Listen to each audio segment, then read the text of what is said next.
Hello दोस्तों, नमस्कार। बहुत बहुत स्वागत है आप सभी का क्रांति बैच 2.0 के अंदर, जहां हम पढ़ रहे हैं यूनिट 1 के अंतर्गत आयोग के द्वारा ऐड किए गए सभी न्यू टॉपिक्स को। यहां पर हम देख लेते हैं और जान लेते हैं 2 मिनट में कि क्रांति बैच 2.0 है क्या।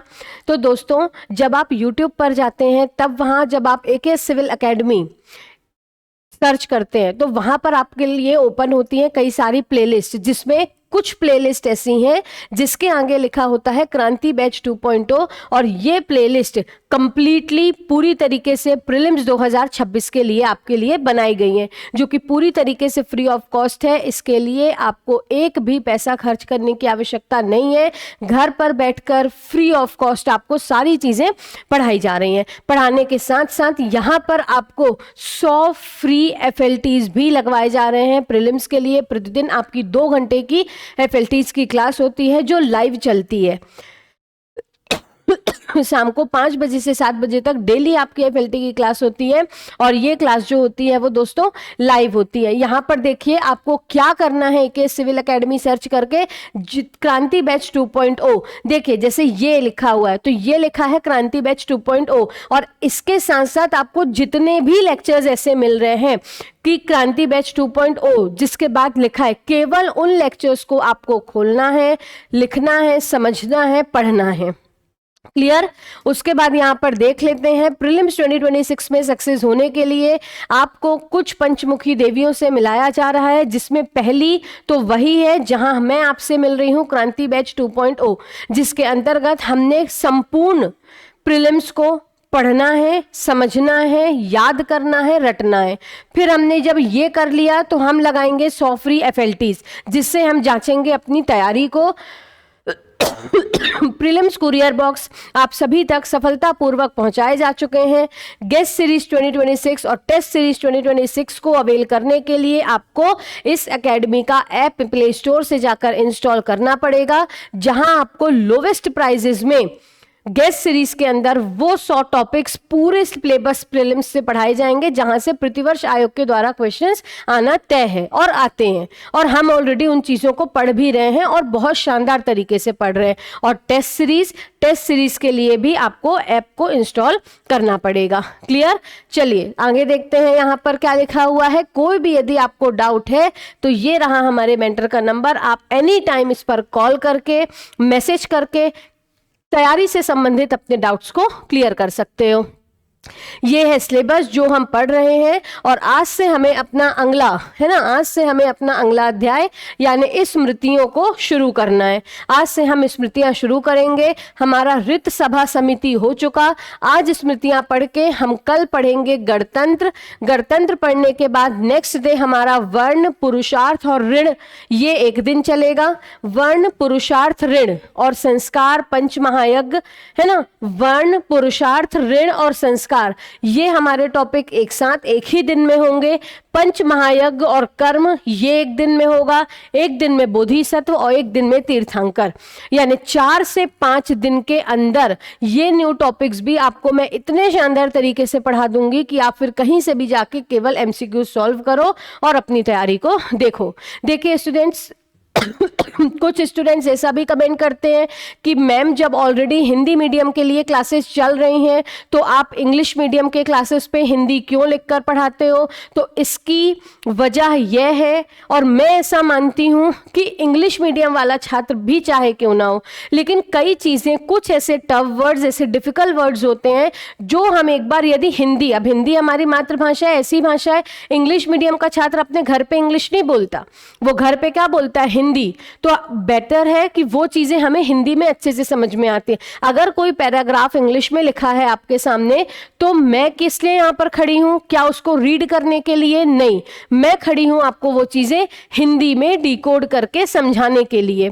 क्लियर। सत्कारवाद की फिलॉसफी कॉज पे बात करती है, तो मैंने ये चीज बता दिया कि ये फिलॉसफी कारण को मानती है कि किसी भी चीज के पीछे कोई ना कोई कारण है। तो ये हमारी day to day communicating language है, इसीलिए चाहे हिंदी मीडियम में भी आपका सेम टॉपिक चल रहा है, लेकिन उसके बावजूद मैं चाहती हूं कि दोनों ही भाषाओं के छात्र आराम से इस चीज को समझ सके। इंग्लिश मीडियम वाले छात्रों को भी, मैं भी इंग्लिश मीडियम की स्टूडेंट हूं, मुझे भी कुछ चीजें हिंदी में समझने की आवश्यकता होती है। क्लियर? चलिए शुरू करते हैं।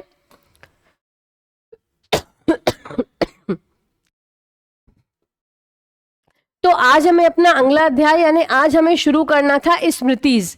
क्लियर? आज हमें क्या शुरू करना था दोस्तों? स्मृति।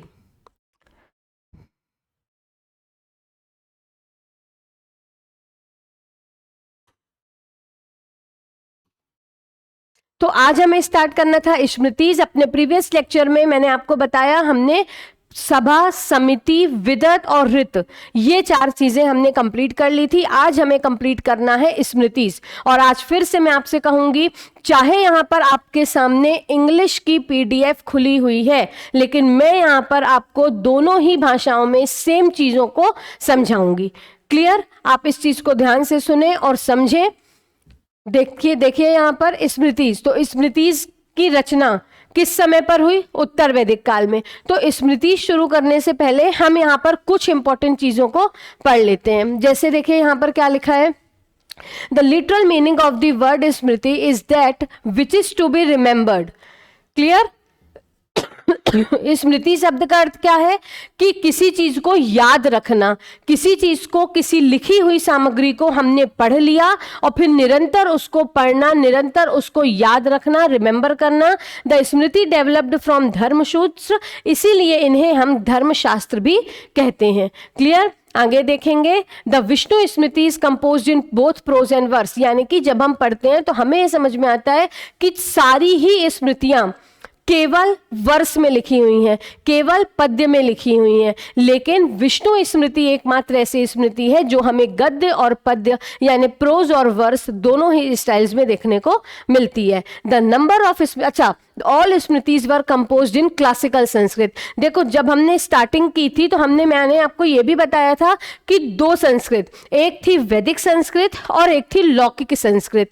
तो वैदिक संस्कृत वो संस्कृत जिस भाषा में या जिस स्टाइल में बेसिकली वैदिक टेक्स्ट का हुआ संकलन, यानी कि सीधा बोलो तो वैदिक साहित्य जिस संस्कृत में लिखे गए, कंपाइल किए गए, उसे वैदिक संस्कृत, और उसके बाद जो भी टेक्स्ट लिखे गए जो हम बेसिकली संस्कृत पढ़ते हैं नॉर्मल, वो कौन सी है? लौकिक संस्कृत है। तो इस स्मृतियों की रचना भी किसमें हुई दोस्तों?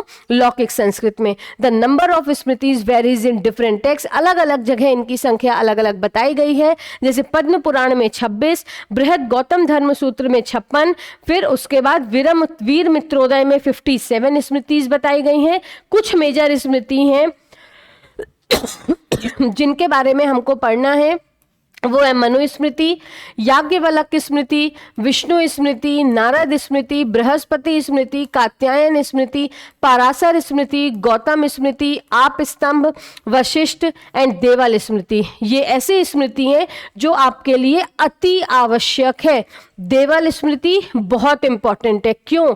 क्योंकि यहाँ पर जो हिंदू अपने धर्म से भटक गए हैं या दूसरे धर्म को अपना लिए, उन्हें वापस हिंदू धर्म में शामिल करने की बात की गई है। आइए थोड़ा सा बैकग्राउंड और क्लियर फॉर्म पे समझेंगे। यहां से तो हमने समझ लिया क्लियर, लेकिन अभी हमको और क्लैरिटी चाहिए। तो वो क्लैरिटी कैसे मिलेगी? जब हम व्हाइट बोर्ड के सहारे से क्या करेंगे, चीजों को समझेंगे। तो आइए देखते हैं क्या पढ़ रहे हैं हम। स्मृतिज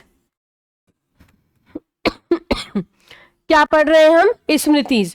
और स्मृतिज के पहले ये भी अपन छोड़ते हैं, ठीक है।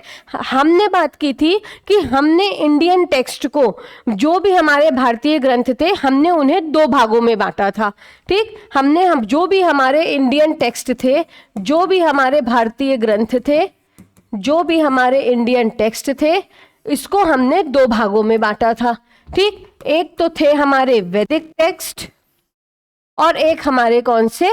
नॉन वैदिक टेक्स्ट, या जिन्हें हम अवैदिक ग्रंथ भी बोलते हैं। क्लियर? तो एक थे वैदिक टेक्स्ट और एक थे नॉन वैदिक टेक्स्ट। तो वैदिक टेक्स्ट में हमने वेदों की, ब्राह्मणों की, आरण्यकों की, उपनिषदों की, स्मृतियों की, इसके अलावा षड दर्शन की बात की थी। क्लियर? वहीं नॉन वैदिक टेक्स्ट में, यानी जो वेदों में नहीं मानती, वहां हमने चार्वाक दर्शन, बौद्ध दर्शन, जैन दर्शन की बात की थी, ठीक। तो ये हो गई इंडियन टेक्स्ट। अब इंडियन टेक्स्ट में भी जो वैदिक टेक्स्ट थे, है ना। इंडियन टेक्स्ट में भी जो वैदिक टेक्स्ट हुआ करते थे उसमें हमने क्या पढ़ा, वैदिक टेक्स्ट को हमने दो भागों में बांटा। ठीक, हमने इंडियन टेक्स्ट को, भारतीय ग्रंथों को वैदिक और नॉन वैदिक में बांट दिया। फिर उसके बाद हमने वैदिक ग्रंथों को भी दो भागों में बांटा, जिसमें एक था श्रुति टेक्स्ट और एक थे स्मृति टेक्स्ट। स्मृति टेक्स्ट, एक थे श्रुति टेक्स्ट और एक थे क्या दोस्तों, स्मृति टेक्स्ट। क्या समझ में आ रहा है, श्रुति, क्या समझ में आ रहा है, श्रुति। और श्रुति का अर्थ है कोई चीज सुनना, क्लियर। श्रुति का अर्थ है कोई चीज सुनना और स्मृति का अर्थ है लिखी हुई सामग्री को पढ़ना, लिखी हुई सामग्री को पढ़ना या रिवाइज करना, या रिवाइज करना। क्लियर। अब यहां पर देखो क्या बताया जा रहा है आपसे, हमने वैदिक ग्रंथों को कितने भागों में बांट दिया, श्रुति में और स्मृति में। तो श्रुति टेक्स्ट, श्रुति यानी कि सुनना, यानी जो ज्ञान भगवान ने या देवताओं ने ऋषि मुनियों को दिया, क्लियर, वो कहां पर आ गए, श्रुति टेक्स्ट। यानी कि वो ज्ञान जो लगातार सुन सुनकर विस्तार हुआ और बाद में इसका कंपाइल किया गया, जिसके अंतर्गत शामिल है, जिसके अंतर्गत शामिल हैं वेद, ब्राह्मण ग्रंथ,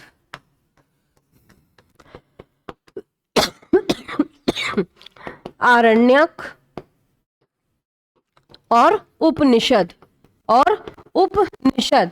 इसी कारण से हम वेदों को अपौरुषीय भी कहते हैं, क्योंकि किसी पुरुष ने इनकी रचना नहीं की, ठीक है, किसी ने इसे लिखा नहीं है। ये बेसिकली ज्ञान है, ये जो वेदों का ज्ञान है वो खुद ईश्वर ने स्वयं देवताओं ने बैठकर ऋषि मुनियों को दिया और बाद में सुन सुनकर इसे क्या किया गया, लिखा गया, इसे कंपाइल किया गया।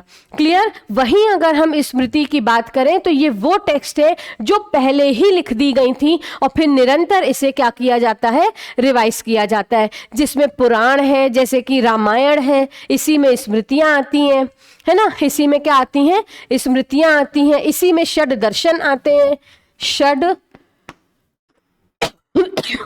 दर्शन आते हैं, इसी में हमारी स्मृतियां आती हैं, इसी में पुराण आते हैं।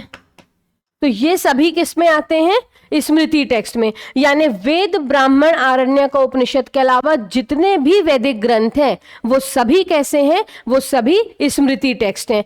प्रीलिम्स में और मेंस में दोनों ही जगह एक क्वेश्चन पूछा जाता है। जैसे एक बार मेंस में एक क्वेश्चन पूछा गया था श्रुति टेक्स्ट, तो श्रुति टेक्स्ट क्या होते हैं, या आपसे पूछ लिया गया स्मृति टेक्स्ट क्या होते हैं, तो वो ये होते हैं। ठीक, अब आपको ये चीजें समझ में आना चाहिए। इंडियन टेक्स्ट, भारतीय ग्रंथ को हमने दो भागों में बांटा, एक वे ग्रंथ जो वैदिक थे, जो वेदों के अस्तित्व पर विश्वास करते थे, और एक वो जो अवैदिक थे, जो वेदों का अस्तित्व नहीं मानते थे। वैदिक ग्रंथों को हमने दो भागों में बांटा, श्रुति और स्मृति। श्रुति वो जो खुद वह ज्ञान जो ईश्वर ने ऋषि मुनियों को दिया और बाद में उसे कंपाइल किया गया। इसलिए हम ये नहीं पढ़ते कि वेद के लेखक कौन है, हम पढ़ते हैं इसके संकलन करता कौन है, इसको कंपाइल किसने किया। तो वेद, ब्राह्मण, आरण्यक, उपनिषद ये श्रुति टेक्स्ट है ना, जो पहले सुने गए और बाद में लिखे गए। लेकिन स्मृति टेक्स्ट वो गए हैं जो पहले ही लिख दिए गए और फिर निरंतर इन्हें पढ़ा गया, रिवाइज किया गया, रिमेंबर किया गया, जिसमें षड दर्शन, स्मृतियां, पुराण ये सारे ग्रंथ शामिल हैं। क्लियर। इनकी रचना हुई वैदिक संस्कृत में और इनकी रचना हुई किसमें, लौकिक संस्कृत में। लौकिक संस्कृत, लौकिक संस्कृत में। क्लियर। लौकिक संस्कृत में इनकी रचना हुई। तो हम अब बात कर रहे हैं किसकी, हम अब बात कर रहे हैं स्मृतियों की।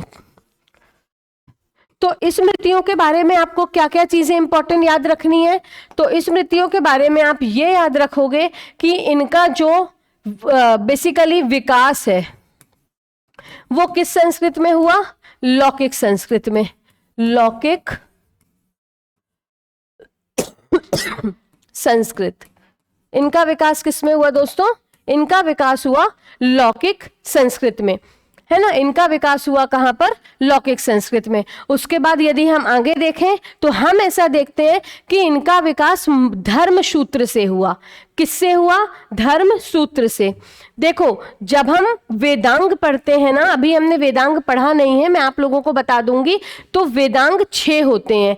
वेदांग का मतलब क्या है? वेदों को बेहतर तरीके से समझने के लिए 6 वेदांग बताए गए, ठीक। तो उसमें एक था कल्प, जिसको हमने 3 भागों में बांटा, जिसमें मतलब 3 सूत्र थे, गृहा सूत्र, श्रौत सूत्र और धर्म सूत्र। क्लियर? तो धर्म सूत्र से विकास हुआ इनका, किनका? स्मृतियों का। धर्म सूत्र, तो धर्म सूत्र से किसका विकास हुआ दोस्तों? स्मृतियों का, स्मृतियों का। और इसीलिए हम स्मृतियों को क्या बोलते हैं? धर्म शास्त्र भी बोलते हैं। क्या बोलते हैं? धर्म शास्त्र। इसीलिए हम स्मृतियों को क्या बोलते हैं? धर्म शास्त्र। क्यों बोलते हैं? क्योंकि इनका विकास धर्म सूत्र से हुआ है, ठीक। अब स्मृतियों की संख्या जो है वो एग्जैक्ट तो नहीं है, लेकिन हाँ अलग अलग जगह हमें अलग अलग इनकी संख्या देखने को मिलती है, जिसमें कुछ इंपॉर्टेंट हैं, जैसे मनु स्मृति, याज्ञवल्क्य, बृहस्पति, देवल, विष्णु, नारद, ये सारी स्मृतिज हम पढ़ेंगे। स्मृतिज जो है वो वर्स स्टाइल में लिखी गई, वर्स स्टाइल यानी कि पद्य में लिखी गई। केवल विष्णु स्मृति ऐसी है केवल विष्णु स्मृति ऐसी है जो किसमें लिखी गई? Both prose and verse. जो किसमें लिखी गई? Both prose and verse. Clear? केवल विष्णु स्मृति ऐसी स्मृति है जो प्रोज और वर्स दोनों ही स्टाइल्स में लिखी गई। क्लियर? अब आपसे पूछा जाएगा कि स्मृतिज जो है उनकी रचना कब हुई? तो इनकी रचना हुई दोस्तों उत्तर वैदिक काल में, लेटर वैदिक पीरियड। इनकी रचना कब हुई? लेटर वैदिक पीरियड में। इनकी रचना कब हुई? लेटर वैदिक पीरियड में। और आपको इंपॉर्टेंट याद रखना है कि ये जो स्मृति हैं, है ना, ये 3 चीजों पर केंद्रित हैं। 3 चीजों पर ये स्मृति केंद्रित है। कौन सी 3 चीजें? आचार, व्यवहार और प्रायश्चित। आचार, व्यवहार और प्रायश्चित, ये 3 चीजों पर क्या आधारित है दोस्तों? स्मृति आधारित है। क्लियर? जिसमें आचार यानी कि आचरण, देखो धर्म सूत्र से विकास हुआ। धर्म सूत्र यानी कि नियम, कानून, व्यवहार, आचार, एथिक्स, ये सारी चीजें।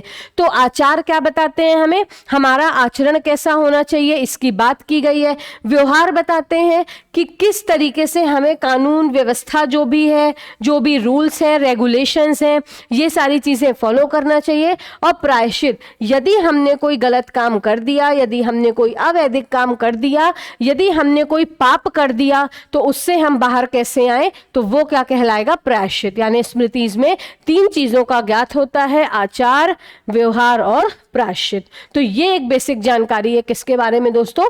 स्मृतिज के बारे में। ये बेसिक जानकारी है स्मृतिज के बारे में। लेटर वैदिक पीरियड में क्या हुआ, इसे लिखा गया। उसके बाद धर्म सूत्र से इसका विकास, इसलिए धर्मशास्त्र भी कहा जाता है। स्मृतियां वर्ष में लिखी गई, लेकिन विष्णु स्मृति एकमात्र ऐसी स्मृति है जो गद्य और पद्य, प्रोज और वर्ष दोनों में है। श्रुति टेक्स्ट नहीं है, ये स्मृति टेक्स्टों में आता है, क्योंकि श्रुति टेक्स्टों में वेद, ब्राह्मण, आरण्यक और उपनिषद शामिल हैं। क्लियर? चलिए आगे देखते हैं। शुरू करते हैं अपनी पहली स्मृति, मनु स्मृति। अब देखो यहां पर ना हम केवल उन चीजों को, या किसी भी स्मृति में केवल उन चीजों को पढ़ेंगे जो हमारे लिए आवश्यक है और जहां से एग्जाम में क्वेश्चन पूछे जाना है या क्वेश्चन पूछे गए हैं। कुछ स्टेटमेंट्स या कुछ लाइंस ऐसी भी होंगी जो हमारे लिए इंपॉर्टेंट नहीं है, तो वो भी आपको यहां पर बता दी जाएंगी। क्लियर? चलिए शुरू करते हैं। मनु स्मृति, पहली स्मृति है कौन सी? मनु स्मृति। तो इस स्मृति, है ना, इस स्मृति के ऑथर कौन होंगे? ऋषि मनु, ठीक, आचार्य मनु। लिखा है the Manu Smriti is considered as one of the oldest and most authoritative of Smriti. Its author can't be identified with the sage Manu mentioned in Rigved since their periods are historically distinct. Clear? Manu Smriti में 12 chapter और 1200 क्या हैं, पद्य हैं. उसके बाद 1200 जो हमारे वर्सेस हैं. It was composed during Shunga period. It is regarded as standard text of Shunga period. उनकी socio religious political life. The Manu Smriti is the most authoritative text on Hindu law. It is also called Manav Dharma Sutra. अब इसका विकास मानव धर्म सूत्र से हुआ, इसलिए इसे मानव धर्म शास्त्र भी कहा जाता है. उसके बाद इसका जो इंग्लिश ट्रांसलेशन है वो किसने किया? एनबी हॉलहेड ने. किस नाम से? A code of Gentoo laws के नाम से. सोशल ऑर्डर देखेंगे तो यहां पर भारत के 4 नाम बताए गए हैं. ठीक, कौन से 4 नाम? ब्रह्मवर्त, ब्रह्मर्षि देश, मध्य देश और आर्यवर्त. सारी चीजें मैं आपको बता रही हूं, अभी आपको सुन लेना है.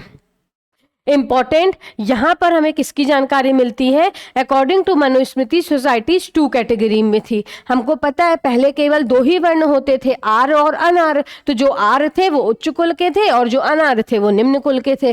ठीक, तो उसकी जानकारी. अनार्यों को दस्यु या मेलछा भी कहा जाता था. मनुस्मृति में लिखा है यत्र नारी पूज्यते तत्र रमन्ते देवता, यानी जहां नारियों की पूजा होती है वहां देवता का वास होता है. क्लियर? लेकिन उस समय पे जो वुमेन्स थी उनको वेद पढ़ने की अनुमति नहीं थी. मनुस्मृति में क्या कहा गया? Before marriage a girl should remain under guardianship of her father and brother and after marriage under husband. यानी ऐसा कहा गया कि शादी के पहले एक लड़की को अपने पिता और भाई के नियंत्रण में होना चाहिए और शादी के बाद एक स्त्री को अपने पति के नियंत्रण में होना चाहिए. Women were not permitted divorce और विडो रीमैरिज, यानी जो वुमेन्स थी उन्हें विडो रीमैरिज की अनुमति नहीं थी, विधवा पुनर्विवाह की अनुमति नहीं थी. यहां पर जो स्त्री या ऐसी कोई स्त्री जिसे उसके हस्बैंड ने छोड़ दिया या फिर वो विडो है और अगर वो दोबारा शादी कर लेती है तो उसे पुनर्भू कहा जाता था. क्या कहा जाता था? पुनर्भू. और उसके बच्चे को पुनर्भुवा. The practice of niyoga was condemned in the Manusmriti as a practice akin to animal behaviour. यानी कि इस स्मृति में चाहे महिलाओं के रिस्पेक्ट की और सारी चीजों की बात की गई है, लेकिन मनुस्मृति में सती प्रथा को अच्छा बताया गया और नियोग प्रथा को, विधवा पुनर्विवाह के प्रथा को गलत बताया गया. नियोग प्रथा क्या होती थी कि यदि मान लो किसी स्त्री का हस्बैंड नहीं है, यानी कि वो विधवा है या फिर मतलब वो बच्चे पैदा कर पाने में सक्षम नहीं है, तो वो स्त्री नियंत्रण मतलब प्रॉपर नियंत्रण में क्या कर सकती थी? दूसरे पुरुष के साथ क्या कर सकती थी? अपने वंश को आगे बढ़ाने के लिए बच्चे वगैरह कर सकती थी. तो ये चीजें, इसे हम नियोग प्रथा बोलते हैं. और नियोग प्रथा मनुस्मृति में क्या थी? गलत बताई गई थी. यहाँ पर सती प्रथा को क्या बताया गया था? सही बताया गया था. यहाँ पर कहा गया after the death of parents son had equal right in ancestral property but womens did not. यानी कि परिवार में जो पेरेंट्स होंगे, यानी कि माता पिता की मृत्यु के बाद प्रॉपर्टी पे पूरा अधिकार, धन संपत्ति पे पूरा अधिकार बच्चों के बीच में नहीं बटेगा. केवल जो पुत्र होंगे उनके बीच में इक्वल शेयरिंग होगी, पुत्रियों का अधिकार नहीं होगा. Women had rights only over स्त्री धन, द वेल्थ और gifts at the time of the marriage. महिलाओं का अधिकार या लड़की का अधिकार सिर्फ किसमें होगा? दहेज के समय उसके पिता ने उसे जितना जो दिया बस. उसके बाद यदि पिता की मृत्यु होती है तो जो प्रॉपर्टी है वो उनके बेटों के बीच में बटेगी, ना कि बेटी के बीच में, है ना. द मनुस्मृति डिस्क्राइब 4 आश्रम, 4 पुरुषार्थ, 8 प्रकार के विवाह, 7 प्रकार के स्लेव, यानी कि 7 प्रकार के स्लेव्स की जानकारी. ये सभी हमें कहां से मिलती है दोस्तों? मनुस्मृति से. उसके बाद students who dedicated entire life to education, उन्हें हम नैष्टिक ब्रह्मचारी कहेंगे. और जिन्होंने अपनी एजुकेशन लेने के बाद वापस से गृहस्थ जीवन में आ गए उन्हें उपकुवर्ण ब्रह्मचारी कहते हैं. आपको पता है. क्लियर? उसके बाद टीचर को 2 प्रकार के बताए गए, उपाध्याय और आचार्य. तो देखो हमने तो कई सारे टीचर के प्रकार पढ़े थे. हमने उपाध्याय पढ़ा था, आचार्य पढ़े थे, चरक पढ़े थे, इसके अलावा हमने अध्यापक भी पढ़े थे, है ना. तो ऐसे हमने कई सारे प्रवक्ता भी पढ़े थे. लेकिन स्मृतियों में या मनुस्मृति में 2 प्रकार के शिक्षक बताए गए, एक आचार्य एक उपाध्याय. आचार्य यानी कि बेसिकली जो शिक्षा देने का काम करते थे निशुल्क, और उपाध्याय जो अपनी आजीविका को ग्रहण करने के लिए शिक्षा देने का काम करते थे। क्लियर। उसके बाद मनुस्मृति में ट्रेड और कॉमर्स यानी व्यापार कौन करेगा? वैश्य। मनुस्मृति में क्या कहा गया? क्वाइंस का भी मेंशन मिलता है, गोल्ड क्वाइंस स्वर्ण, सिल्वर क्वाइंस पुराण और धरन, कॉपर क्वाइंस काकनी। ये हमारे लिए इंपॉर्टेंट नहीं है। इस पर कमेंट्री तो कई लोगों ने लिखी, लेकिन मोस्ट एक्सेप्टेबल कमेंट्री थी मेधातिथि की। इस पर जो मोस्ट एक्सेप्टेबल कमेंट्री लिखी वो किसने लिखी दोस्तों? आचार्य मेधातिथि ने लिखी। क्लियर। तो ये भी आपको ध्यान रखना है। इस पर मोस्ट इंपॉर्टेंट कमेंट्री लिखी किसने? मेधातिथि ने। किस नाम से? मनुभाष्य नाम से। ये भी आपको याद रखना है। According to Medhatithi the right of every individual, ये हमारे लिए इंपॉर्टेंट नहीं है। इसके बाद फिर आगे अगर देखें तो बस मनुस्मृति में हमारे लिए केवल इतनी चीजें इंपॉर्टेंट है। क्या इंपॉर्टेंट है आइए समझते हैं।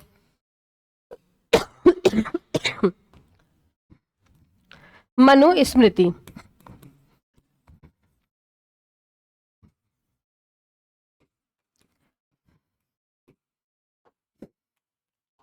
क्लियर। तो मनुस्मृति में अब आप देखो हमारे लिए क्या इंपॉर्टेंट है।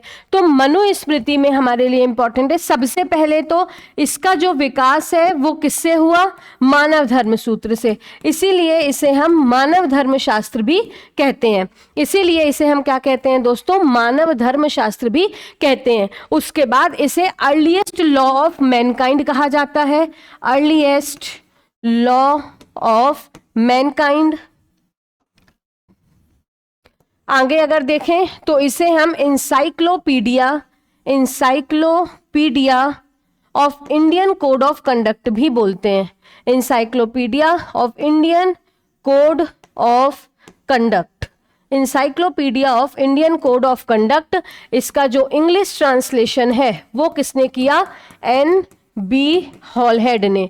N.B. हॉलहेड ने किस नाम से? A code of Gentoo laws. A code of Gentoo laws के नाम से। ठीक। अब आपसे क्या पूछा जाएगा क्वेश्चन? तो आपसे क्वेश्चन पूछा जाएगा कि मनुस्मृति में हमें किस वंश की जानकारी मिलती है। तो इसका कंपाइलेशन शुंग पीरियड के आसपास हुआ, इसलिए इसमें हमें शुंग पीरियड की जानकारी मिलती है। Information about Shunga dynasty. Clear. Information about Shunga dynasty, यानी यहां से हमें शुंग डायनेस्टी के बारे में जानकारी मिलती है। और क्या चीजें हमें पता चलती है? तो देखो 8 प्रकार के विवाह, 8 प्रकार के विवाह जिक्र करते हैं इसका। इसके अलावा 4 आश्रम, उसके बाद 4 पुरुषार्थ, 7 प्रकार के स्लेव्स। इनकी जानकारी हमें कहां से मिलती है दोस्तों? मनुस्मृति से। 4 पुरुषार्थ, 4 आश्रम, 7 प्रकार के स्लेव्स, 8 प्रकार के विवाह, 16 प्रकार के संस्कार, ये सभी चीजों की जानकारी हमें कहां से मिलती है? मनुस्मृति से मिलती है। आगे अगर हम देखें तो आगे हमें पता चलता है कि मनुस्मृति में भारत के 4 नाम बताए गए हैं, जिसमें एक है आर्यावर्त, दूसरा है ब्रह्मर्षि देश, तीसरा है ब्रह्मवर्त और चौथा है मध्य देश। तो हमें मनुस्मृति में भारत देश के 4 नाम देखने को मिलते हैं। कौन कौन से 4 नाम? ब्रह्मर्षि देश, सबसे पहले तो आर्यवर्त, ब्रह्मर्षि देश, ब्रह्मवर्त और मध्य देश। क्लियर। आर्यवर्त, ब्रह्मवर्त, ब्रह्मर्षि देश, मध्य देश। 8 प्रकार के विवाह, ब्रह्म, देव, आर्य, प्रजापत्य, गंधर्व, असुर, राक्षस और पैशाच विवाह, जिसमें ब्रह्म विवाह जो माता पिता की आज्ञा से सफलतापूर्वक होता है, सबसे उत्तम माना जाता है। देव विवाह जिसमें जो माता पिता होते हैं वो अपनी बेटी की शादी यज्ञ आदि करने वाले व्यक्ति से यानी ऋत्विक से कराते हैं। आर्य विवाह वह विवाह जिसमें जो लड़की का पिता होता है वो अपने दामाद से या तो 2 बैल और या तो 1 गाय और 1 बैल लेकर अपनी बेटी की शादी करते हैं। प्रजापत्य विवाह जो बिना किसी दान दहेज के विवाह संपन्न किया जाता है, ये भी अच्छा माना जाता है ब्रह्म विवाह के बाद। उसके बाद फिर नेक्स्ट, ये शुरुआत के 4 हो गए। उसके बाद कौन है फिर उसके बाद विवाह आता है गंधर्व विवाह, जो माता पिता की आज्ञा के विरुद्ध किया जाता है। ठीक है, जो माता पिता की आज्ञा के विरुद्ध किया जाता है। उसके बाद फिर आगे देखें तो राक्षस विवाह। तो राक्षस विवाह कैसा विवाह होता है, जो बलपूर्वक शादी कर ली जाती है, भगा भगा कर ले जाया जाता है। उसके बाद पैशाच विवाह, जो अपने काम वासनाओं की पूर्ति के लिए किसी पागल से या जिसका मेंटल स्टेट अच्छा ना हो उससे जब शादी कर लेते हैं तो उसे क्या कहते हैं, पैशाच विवाह। क्लियर। तो ब्रह्मदेव, आर्य, प्रजापत, असुर, गंधर्व, राक्षस और पैशाच। और एक असुर विवाह भी होता है। देखो, गंधर्व जो माता पिता की आज्ञा के विरुद्ध हो, और एक हमने कौन सा पढ़ा दोस्तों, असुर विवाह। तो असुर विवाह हम किस विवाह को कहेंगे, जो दान दहेज लेकर विवाह संपन्न किया जाता है। क्लियर। उसके बाद फिर 4 आश्रम हम आगे पढ़ेंगे, पुरुषार्थ आगे पढ़ेंगे, 7 प्रकार के स्लेव्स की जानकारी और 16 संस्कारों की जानकारी हमें मनुस्मृति से मिलती है।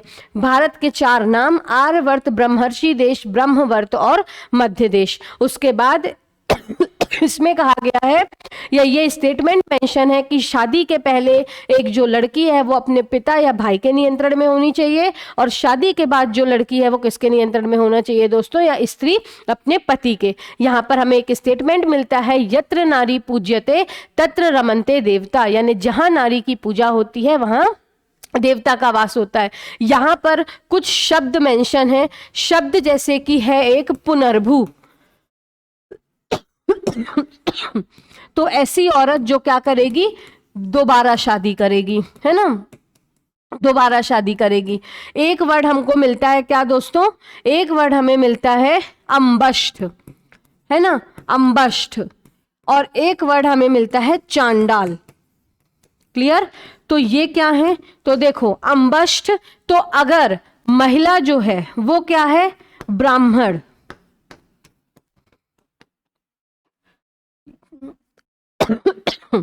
नहीं, अगर यहां पे ब्राह्मण पुरुष है प्लस वैश्य महिला, तो अगर किसी ब्राह्मण लड़के और वैश्य लड़की का शादी होती है तो उनका जो बच्चा होगा उसे अम्बष्ठ बोला जाएगा। वहीं चांडाल, तो यदि लड़की का जो कुल है वो ब्राह्मण है ना, यदि लड़की का जो कुल है वो ब्राह्मण है और लड़के का जो कुल है वो क्या है, शूद्र, क्या है, शूद्र। तो इसमें जो उनका बच्चा होगा उसे क्या बोलेंगे, चांडाल बोला जाएगा। ठीक, तो ऐसा मनुस्मृति में मेंशन है। उसके बाद यहाँ पर सती प्रथा को क्या बताया गया है, सती प्रथा को सही बताया गया है, लेकिन नियोग प्रथा को क्या बताया गया है दोस्तों, बुरा बताया गया है। पुनर्भू जो स्त्री दोबारा विवाह करेगी, अम्बष्ठ ब्राह्मण पुरुष और वैश्य महिला से उत्पन्न पुत्र, चांडाल ब्राह्मण लड़की या शूद्र पुरुष से उत्पन्न पुत्र। ठीक, उसके बाद सती प्रथा अच्छी है, नियोग प्रथा बुरी है। वुमेन्स को है ना पढ़ने के अधिकार नहीं थे, वेद वगैरह पढ़ने के अधिकार नहीं थे। इसके अलावा वुमेन्स को किसी भी एंसेस्ट्रल प्रॉपर्टी में कोई भी अधिकार नहीं था, सिवाय किसके, जो उसे दान दहेज में शादी के वक्त मिला हो। उसके बाद इस पर एक इंपॉर्टेंट कमेंट्री लिखी किसने दोस्तों, मेधातिथि ने। कमेंट्रीज तो कई लोगों ने लिखी, लेकिन मोस्ट इंपॉर्टेंट कमेंट्री थी मेधातिथि की, मनुभाष्य, मनुभाष्य। मनुभाष्य जो मेधातिथि ने लिखी थी, और ये क्या है, तो ये जो है वो मनुस्मृति पर लिखा गया भाष्य है, मनुस्मृति पर लिखी गई कमेंट्री है। क्लियर। तो ये इंपॉर्टेंट चीजें आपको किसके बारे में ध्यान रखना है, मनुस्मृति के बारे में। क्लियर। आगे हम देखेंगे याज्ञवल्क्य स्मृति, आगे हम देखेंगे याज्ञवल्क्य स्मृति। तो याज्ञवल्क्य स्मृति में हमें थोड़ा सी और कम चीजें याद रखना है। याज्ञवल्क्य स्मृति में आप सुन लो कि आपको क्या क्या चीजें याद रखनी है। सबसे पहले इसकी रचना ऋषि याज्ञवल्क्य ने की। अब इसमें हमने मनुस्मृति में सती को अच्छा माना, नियोग को बुरा माना, लेकिन याज्ञवल्क्य में हम नियोग प्रथा को अच्छा मानेंगे और सती प्रथा को बुरा कहा गया। यहाँ पर कोर्ट ऑफ रिकॉर्ड की बात की गई, यहाँ पर एक कायस्थ नामक वर्ण की भी बात की गई जिनका काम था अकाउंट वगैरह, लेखपाल वगैरह देखना, अकाउंट वगैरह देखना। यहाँ पर 5 प्रकार के एग्जाम्स की बात भी की गई। क्लियर? देखते हैं याज्ञवल्क्य स्मृति, इसकी रचना किसने की? महर्षि याज्ञवल्क्य ने। The Manu Smriti described only 2 kinds of orders, while Yajnavalkya इसमें सिर्फ 5 टाइप्स, यानी सीधा अगर बोले तो इन्होंने जो मनु स्मृति थी वो सत्य के लिए 2 प्रकार की परीक्षाओं की बात करती है, वहीं जो याज्ञवल्क्य स्मृति है वो 5 प्रकार की परीक्षाओं की बात करती है। The Manu Smriti allows a ब्राह्मण टू मैरी अ शूद्र women but Yajnavalkya Smriti condemns this practice. ठीक है, मनु स्मृति में हमने कह तो दिया कि ब्राह्मण पुरुष या ब्राह्मण महिला या फिर ब्राह्मण पुरुष और शूद्र महिला का विवाह हो सकता है, लेकिन ऐसा होगा कि उसके बच्चे को ये और ये तो परमिट कर रहे हैं, ऐसा नहीं है कि परमिट नहीं कर रहे, लेकिन याज्ञवल्क्य में तो हमने पूरी तरीके से कंडेम्ड ही कर दिया। उसके बाद मनुस्मृति में जहां नियोग को क्या बताया गया? बुरा, वहीं याज्ञवल्क्य में इसे नहीं बोला गया बुरा। Manusmriti does not deal with written documents as legal evidence, वहीं ये कोर्ट ऑफ रिकॉर्ड की बात करती, लीगल एविडेंसेस की। The Yajnavalkya Smriti was first to grant widows a right to property of their husband, यानी कि अगर सीधा बोले तो यहाँ पर विधवाओं को जो भी उनकी संपत्ति थी उस पर अधिकार दिए जाते थे। ठीक, याज्ञवल्क्य स्मृति में इस पर भी कई लोगों ने लिखी दोस्तों कमेंट्रीज, लेकिन जो मोस्ट एक्सेप्टेबल कमेंट्री है वो कौन सी है? विज्ञानेश्वरी के द्वारा लिखी हुई मिताक्षरा, विज्ञानेश्वर के द्वारा लिखी गई मिताक्षरा, ये मोस्ट एक्सेप्टेबल कमेंट्री है, सबसे एक्सेप्टेबल, सबसे ऑथेंटिक भाष्य है जो किस पर लिखा गया? जो लिखा गया याज्ञवल्क्य स्मृति पर। याज्ञवल्क्य स्मृति के बारे में याद क्या रखना है आपको कि याज्ञवल्क्य स्मृति की रचना महर्षि याज्ञवल्क्य ने की थी। यहाँ पर 5 प्रकार के एग्जाम की बात की गई है। यहाँ पर नियोग प्रथा को अच्छा और सती प्रथा को बुरा बताया गया। विधवाओं को यहाँ पर धन संपत्ति के अधिकार दिए जाएंगे, ये बात कही गई। यहाँ पर कायस्थ नामक वर्ण के ओरिजिन की बात की गई। कायस्थ नामक वर्ण जिसका काम था स्टेटमेंट ऑफ अकाउंट। क्लियर? इस पर इंपॉर्टेंट कमेंट्री लिखी विज्ञानेश्वर ने, किस नाम से? मिताक्षरा के नाम से। क्लियर? आगे देखते हैं।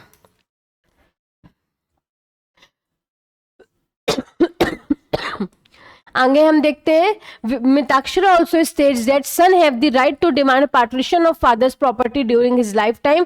ये इंपॉर्टेंट नहीं है ना, सीधे देखना है यहाँ पर हमें कहाँ पर आना है? विष्णु स्मृति में। तो विष्णु स्मृति और नारद स्मृति ये दोनों ही ऐसे स्मृति हैं जहाँ पर गुप्त एरा के मतलब जानकारी हमें मिलती है, यानी दोनों ही स्मृति जो है वो गुप्त एरा से संबंधित हैं। तो हमने विष्णु स्मृति के बारे में एक चीज क्या पढ़ी थी कि विष्णु स्मृति एकमात्र ऐसी स्मृति है जो गद्य और पद्य दोनों में ही लिखी गई। देखो, the Vishnu Smriti is consider to be associated with Kathaka Samhita of Krishna Yajurveda. हमने पढ़ा था कि यजुर्वेद की शाखाएं थी, है ना, उसमें शुक्ल यजुर्वेद था, कृष्ण यजुर्वेद था। कृष्ण यजुर्वेद के अंतर्गत कुछ और उसमें ब्रांचेस थी जैसे कि तैत्रेय, मैत्रायणी, काठक और कपिष्ठल। तो इसका संबंध किससे है? कृष्ण यजुर्वेद की काठक संहिता से। ठीक, यहाँ पर लिखा है many of its verses are similar to those in Manu, Yajnavalkya and Bhagavat Gita.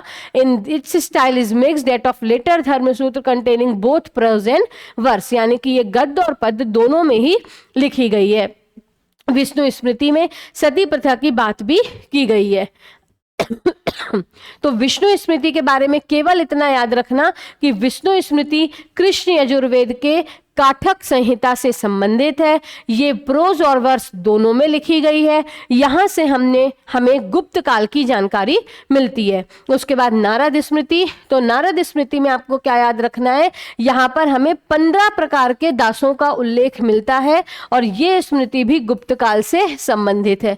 ये स्मृति भी गुप्त काल से संबंधित है। क्लियर। यहां पर लेकिन विधवाओं को किसके राइट्स नहीं दिए गए, एंसेस्ट्रल प्रॉपर्टी के राइट्स नहीं दिए गए। Some scholar attribute authorship of Narad Smriti to Devarsi Narad.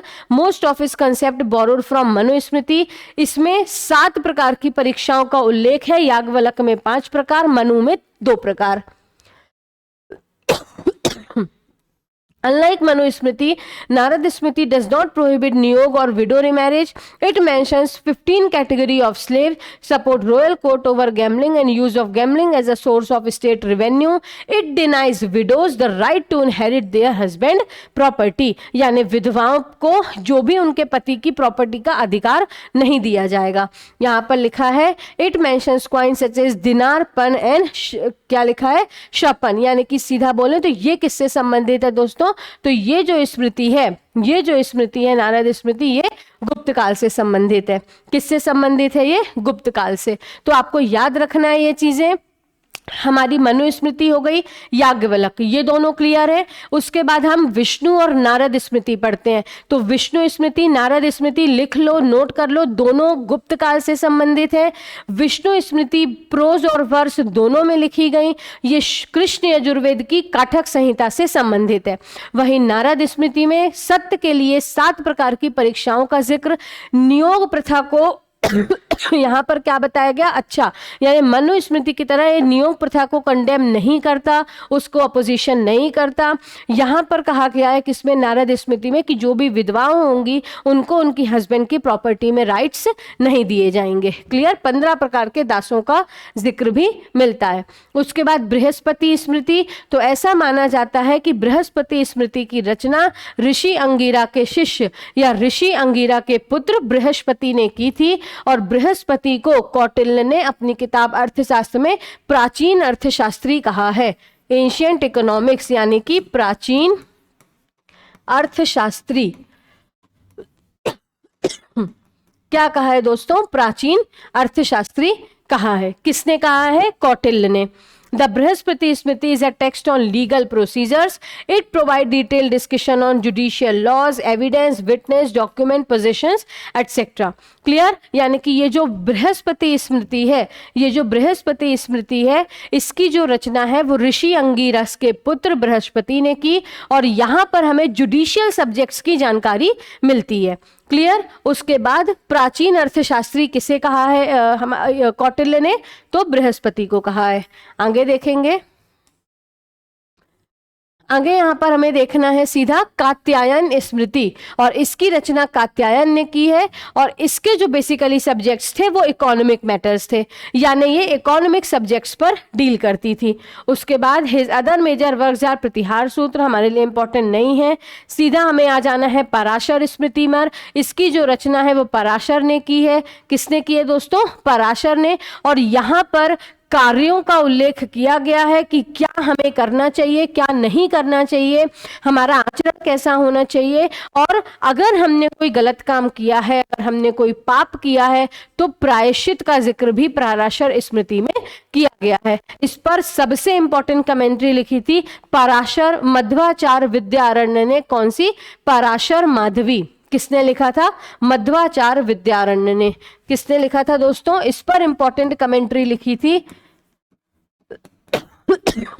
Madhvacharya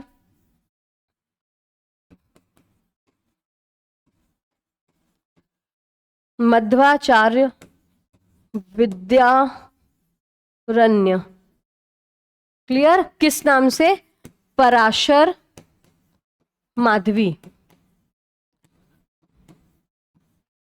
Parashar Madhavi. Clear. ये आपको ध्यान रखना है, ये इस पर इंपॉर्टेंट लिखी गई क्या है, कमेंट्री। उसके बाद हम आगे देखेंगे, in the Kaliyuga the Smriti emphasises the supreme importance of dana as the form of dharma. Clear? It prescribes that a girl should be married before onset of menstruation, ideally between ages 6 to 8 years. यानी स्मृतियों में ऐसा माना जाता है या प्राचीन ग्रंथों में ऐसा लिखा है कि मेंस्ट्रुएशन स्टार्ट करने होने से पहले ही एक लड़की का क्या हो जाना चाहिए? विवाह हो जाना चाहिए। यहाँ पर और भी कई सारी चीजें लिखी हुई हैं और फिर आपका स्टार्ट हो जाता है रिपब्लिक। लेकिन कुछ इंपॉर्टेंट चीजें आपको और सुनना है, वो आप यहां पर सुनेंगे। देखिए, हमने कंप्लीट कर लिया स्मृति। स्मृति में क्या महत्वपूर्ण चीजें हमने पढ़ी? सबसे पहले हमने पढ़ा ये लौकिक संस्कृत में है, सबसे पहले हमने पढ़ा ये वर्ष में लिखी हुई है। केवल एकमात्र ऐसी स्मृति है विष्णु स्मृति जो प्रोज और वर्स दोनों ही लैंग्वेजेस में लिखी गई है, यानी कि जो गद्य में भी है और पद्य में भी है। स्मृतियों की संख्या एग्जैक्ट तो ज्ञात नहीं है, लेकिन अलग अलग जगह हमें इसकी अलग अलग संख्या देखने को मिलती है, जिसमें कुछ महत्वपूर्ण है, जैसे मनु स्मृति, याज्ञवल्क्य स्मृति, नारद स्मृति, विष्णु स्मृति, पराशर स्मृति, कात्यायन स्मृति और बृहस्पति स्मृति, जिनके बारे में हमने पढ़ा है। एक और हमको देखना है देवल स्मृति। लिखेंगे देवल स्मृति। देवल स्मृति में हिंदुओं को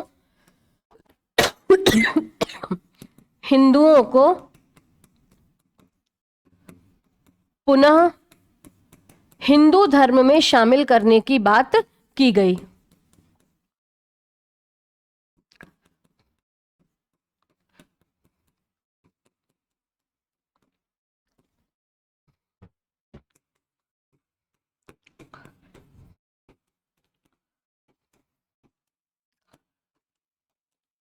हिंदुओं को पुनः हिंदू धर्म में शामिल करने की बात कहां पर कही गई दोस्तों? देवल स्मृति में। तो ये आपको ध्यान रखना है।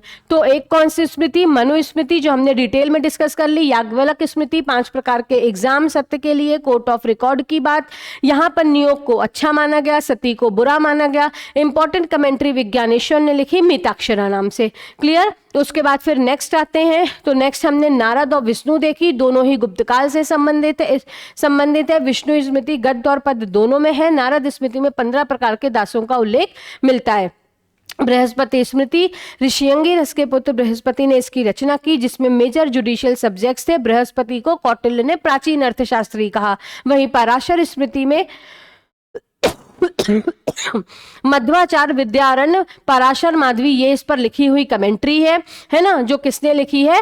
मध्वाचार्य विद्यारण्य ने लिखी है ना। और उसके बाद फिर हम यदि आगे देखें तो आगे हमें क्या मिलता है कि जो पराशर स्मृति है उसमें हमें हमारे कर्म, इसके साथ साथ प्रायश्चित का भी उल्लेख देखने को मिलता है। उसके बाद फिर एक स्मृति हमने देखी देवल स्मृति। तो देवल स्मृति, अच्छा, कात्यायन स्मृति, जिसे ऋषि कात्यायन ने लिखी है और जिसमें हमें क्या देखने को मिलता है?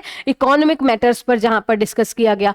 एक है हमारी देवल स्मृति, और देवल स्मृति में क्या है? हिंदुओं को वापस हिंदू धर्म में शामिल करने की बात की गई है। क्लियर है? ये आपको स्मृति इसके बारे में याद रखना है। कुछ हमने इंपॉर्टेंट वर्ड्स भी पढ़े, जैसे अम्बष्ट पढ़ा, जैसे पुनर्भू पढ़ा, जैसे चांडाल पढ़ा। उसके बाद क्या होना चाहिए? मनुस्मृति में भारतवर्ष के 4 नाम हमने पढ़े, ये भी याद रखना है। 16 प्रकार के संस्कार, 4 प्रकार के आश्रम, 4 पुरुषार्थ, 7 प्रकार के दास, इनकी जानकारी जो हमने ली वो याद रखना है। मनुस्मृति पर लिखा गया भाष्य, याज्ञवल्क्य पर लिखा गया भाष्य और पराशर पर लिखा गया भाष्य आपको याद रखना है। उसके बाद इंग्लिश ट्रांसलेशन मनुस्मृति का एनबी हॉलहेड ने कोड ऑफ गेंटू लॉज के नाम से। आपसे पूछा जाएगा अर्लीस्ट लॉ ऑफ मैनकाइंड या encyclopedia of Indian code of conduct किसे बोलते हैं? तो वो बोलते हैं दोस्तों किसे? स्मृतियों को। उसमें भी मनुस्मृति को किसे बोलते हैं? मनुस्मृति को। तो आज के लिए दोस्तों इतना ही। मिलेंगे अगले लेक्चर में जहां हम पढ़ेंगे गणतंत्र के बारे में। गणतंत्र पढ़ने के बाद हमें 16 संस्कार, ऋण, ये सारी चीजें पढ़नी है और बहुत अच्छे तरीके से आप मान के चलिए 16 संस्कार आपको ऐसा पढ़ा दूंगी कि एग्जाम टाइम पे भी आपको रिवाइज करने की आवश्यकता नहीं पड़ेगी। क्लियर? बस आप फोकस तरीके से लेक्चर्स को देखते जाइए। मिलते हैं अगले लेक्चर में। आप सभी का बहुत बहुत धन्यवाद।